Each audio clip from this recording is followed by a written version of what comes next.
UP विधानसभा चुनाव के रण में पांचवें चरण से पहले समाजवादी पार्टी ने मुलायम परिवार के एक और सदस्य को प्रचार में उतार दिया है। शुक्रवार को 2022 के विधानसभा चुनाव में पहली बार सपा अध्यक्ष अखिलेश यादव की पत्नी और पूर्व सांसद डिंपल यादव ने प्रचार किया। उन्होंने सिराथू में उप मुख्यमंत्री केशव प्रसाद मौर्य के खिलाफ चुनाव लड़ रही पल्लवी पटेल के लिए चुनाव प्रचार किया। इस दौरान डिंपल यादव ने खुद को यूपी की बहू बताते हुए कहा कि इस बार 3 बहुएं साथ हैं। पल्लवी पटेल सिराथू की बहू हैं और जया बच्चन इलाहाबाद की बहू हैं। साथ ही डिंपल यादव ने जनता से उनका मान सम्मान रखने की गुजारिश भी की। हम सभी जानते हैं कि 2022 का चुनाव हो रहा है, बहुत ही महत्वपूर्ण चुनाव है कि नहीं। जो लोग अनाप शनाप बोल रहे हैं, अब उनको समझ आ गया कि हवाएं बदल गई हैं, मौसम बदल गया है और समाजवादी और गठबंधन की सरकार आ रही है। हमारी प्रत्याशी पल्लवी पटेल जी, जानते हैं इस बार 3 बहुएं एक साथ आई हैं। सिराथू की बहू पल्लवी पटेल जी, इलाहाबाद की बहू हमारी आदरणीय जया बच्चन जी और मैं यूपी की बहू कह लूं अपने आप को, यूपी की बहू डिंपल यादव। बेटे ने तो, सिराथू के बेटे ने तो धोखा दे दिया, दिया कि नहीं दिया। अब मेरा मानना है कि सिराथू की जनता अपनी बहू को मौका देने वाली है और ये बहू जो एक परिवार है, जिनका जो जानती है परिवार कैसे चलाना है और जो समझती है परिवार का दुख दर्द, वो ये जिम्मेदारी लेने को तैयार है और आप सबकी जिम्मेदारी लेने को तैयार है। और मुझे पूरा भरोसा है कि पल्लवी जी जो पढ़ी लिखी है, जमीन से जुड़ी है, सिराथू के सम्मान के लिए जमीन पर तो बैठ जाएंगी लेकिन अपने आत्मसम्मान को कायम रखेंगी और कभी भी स्टूल पे नहीं बैठेंगी। पल्लवी जी ही सिराथू को पल्लवित करने का काम करेंगी और जया जी जन घोष करने आज यहाँ पे आई है और मुझे पूरा भरोसा है कि सिराथू की जनता साइकिल का बटन दबा के इतने वोट देंगी कि मंत्री जी भी शर्मिंदा हो जाएंगे। होंगे कि नहीं होंगे? गुंडागर्दी की बात करते हैं समाजवादियों के लिए ये लोग कि नहीं करते? बताइए मंत्री जी पे कौन कौन से मुकदमे लगे हैं? ऐसी सरकार देखी है जिसने ऐसे मुख्यमंत्री जिसने अपने ही मुकदमे हटाए हो और उप मुख्यमंत्री जिन्होंने अपने ही मुकदमे हटाए हो? ऐसे कहीं पे हुआ है किसी भी प्रदेश में जहां पे ऐसी संगीन धाराएं लगी है और वो मुख्यमंत्री बनने के बाद, उप मंत्री बनने के बाद अपने ही धाराएं और अपने ही मुकदमे हटाए हो? तो जो लोग दूसरों पे इल्जाम लगाते हैं वो पहले अपने गिरेबान में झांक के देख ले कि उनके क्या हाल है।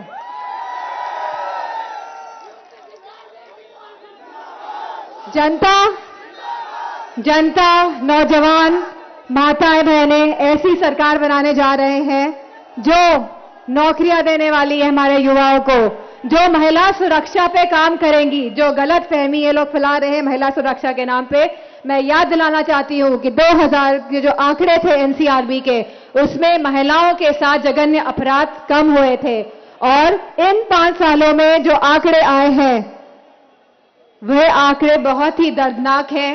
हम जानते हैं कैसी कैसी घटनाएं आज महिलाओं के संग हो रही हैं और बगैर इसके कि इन महिलाओं का साथ दिया जाए उनके परिवार वालों को प्रताड़ित किया जाता है।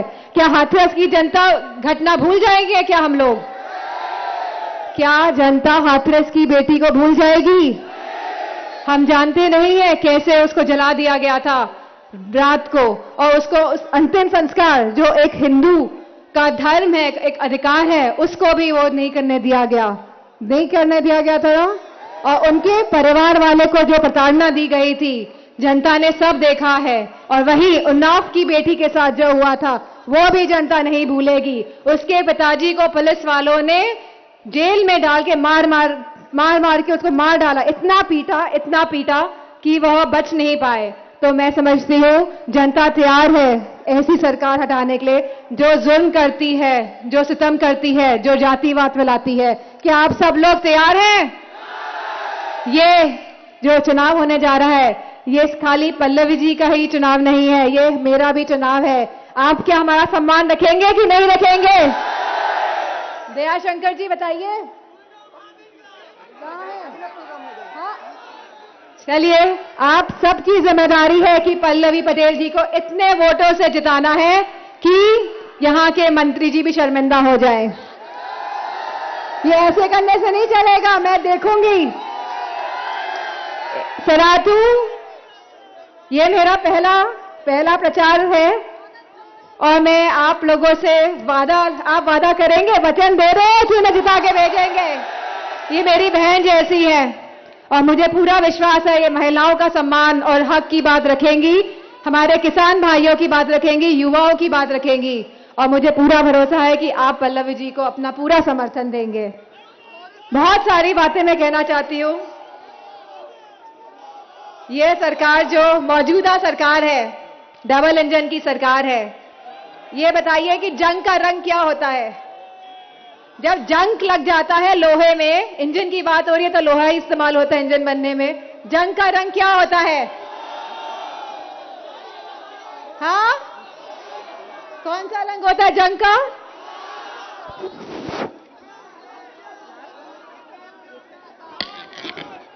मुझे लगता है जिस रंग के हमारे मौजूदा मुख्यमंत्री कपड़े पहनते हैं उसी रंग का होता है। तो ऐसे जंग वाले इंजन को हटाने का समय आ गया है और यूपी को वापस पटरी में लाने का समय आ गया है। और मुझे पूरा, और ये चुनाव कोई हमारा चुनाव नहीं रह गया है, ये चुनाव तो जनता लड़ रही है, जनता तैयार है ऐसे जंग वाले इंजन को हटाने के लिए और ऐसे इंजन को लाने के लिए जो उत्तर प्रदेश को एक संपन्न प्रदेश बनाएंगे, जो उत्तर प्रदेश को आगे ले जाने की बात करेंगे, जो हमारे किसान भाइयों की बात करेंगे। आपने देखा कैसे हमारे किसान भाइयों ने 700 किसान भाइयों की जान गई कि नहीं गई? इन लोगों को कोई पश्चाताप नहीं है, कोई पश्चाताप नहीं है। इन लोगों के दिलों में रहम नहीं है, इन लोगों के दिलों में भावनाएं नहीं है। ये खाली लोगों की भावनाओं से खेलते हैं वोट पाने के लिए और बाद में सब भूल जाते हैं। भूल जाते हैं कि नहीं भूल जाते? हमारी युवाओं को कितनी नौकरियां मिली?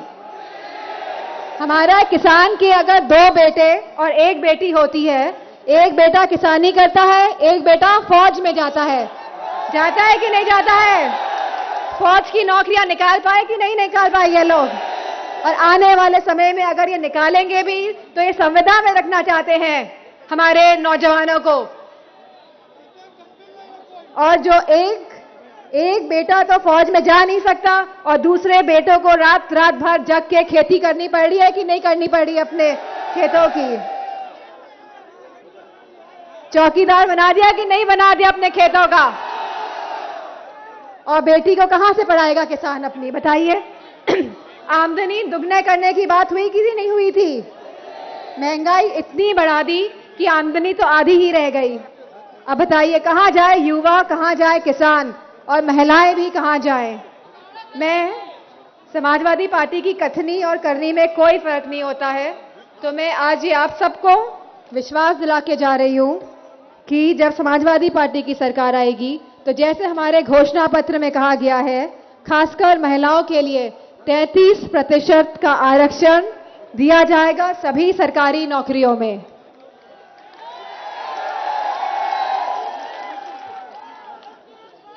कन्या विद्याधन 12वीं पास कर लेंगी हमारी बेटियां तो उनको एक मुश्त राशि दी जाएगी 36,000 रुपए की।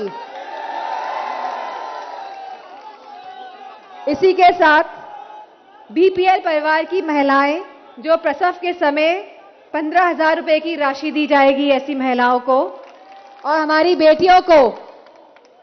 बेटियों की शिक्षा केजी से लेके पीजी तक मुफ्त की जाएगी। जो हम पेंशन देते थे अपनी महिलाओं को, पेंशन मिलती थी कि नहीं पेंशन मिलती थी? आने वाले समय में 1 करोड़ से भी ज्यादा महिलाओं को पेंशन देनी पड़ेगी, तो ये पेंशन हम देंगे और यह पेंशन हम 500 रुपए से बढ़ा के 18,000 रुपए प्रति माह देंगे, जो सीधे महिलाओं के अकाउंट में जाएगी। और लैपटॉप मिले यहाँ पे किसी को?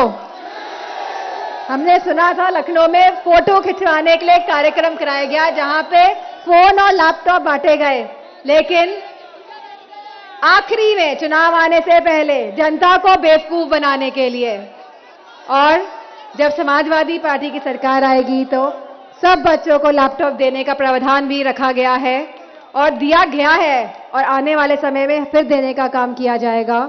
इसी के साथ जितने भी हमारे किसान भाइयों ने अपनी जान खोई है, जो शहीद हुए हैं, हमारे 700 किसान भाई और बुजुर्ग जन, उनको 25-25 लाख रुपए भी दिए जाएंगे। और जिन किसान भाइयों की मृत्यु हुई है सांड के द्वारा, सबसे प्रिय जानवर कौन सा है हमारे मुख्यमंत्री जी का? तो जिन हमारे किसानों की मृत्यु हुई है सांड के द्वारा, उनको भी 5 लाख राशि दी जाएगी। सभी 2 पहिए वाहन मालिकों को प्रति माह 1 लीटर पेट्रोल तथा ऑटो रिक्शा चालकों को 3 लीटर पेट्रोल व 6 किलो CNGC मुफ्त दी जाएगी, और 3 सिलेंडर साल के मुफ्त महिलाओं को दिए जाएंगे। इन लोगों ने कनेक्शन तो दे दिया और सिलेंडर की कीमत कितनी बचा दी बताइए? उन कनेक्शन का कोई काम है अब? तो समाजवादी पार्टी सरकार आने पे हर महिलाओं को 3 सिलेंडर मुफ्त दिए जाएंगे। और इसी के साथ महिला सुरक्षा को लेकर मैं कहना चाहूंगी कि समाजवादी पार्टी सरकार के आने के बाद हम महिला सुरक्षा पे खास तौर पे काम करेंगे और हर गांव में सीसीटीवी कैमरा लगाने का काम करेंगे। हर गांव में सीसीटीवी कैमरे लगाने का काम करेंगे, और एक पूरी, जिस तरह हमारे पुलिसकर्मी यहां खड़े हैं, तो पूरी महिला सुरक्षा इकाई बनाई जाएगी। महिलाओं के लिए पूरी पुलिस में एक अलग से इकाई बनाई जाएगी महिलाओं की, जिससे कि वो महिलाओं के दुख दर्द को समझेंगे और उनको एक ऐसा। इसी के साथ मैं कहना चाहूंगी कि यह चुनाव बहुत ही महत्वपूर्ण चुनाव है कि नहीं? ये युवाओं का चुनाव है, ये हमारी बेटियों का चुनाव है, ये हमारे किसानों का चुनाव है, ये हमारे सभी लोगों का चुनाव है, और बढ़ चढ़कर इस चुनाव में हिस्सा लीजिए और ऐसे हराइए यहाँ के मंत्री जी को कि उनको भी शर्म आ जाए कि कहां वो पल्लवी पटेल जी के सामने आ गए। इन्हीं शब्दों के साथ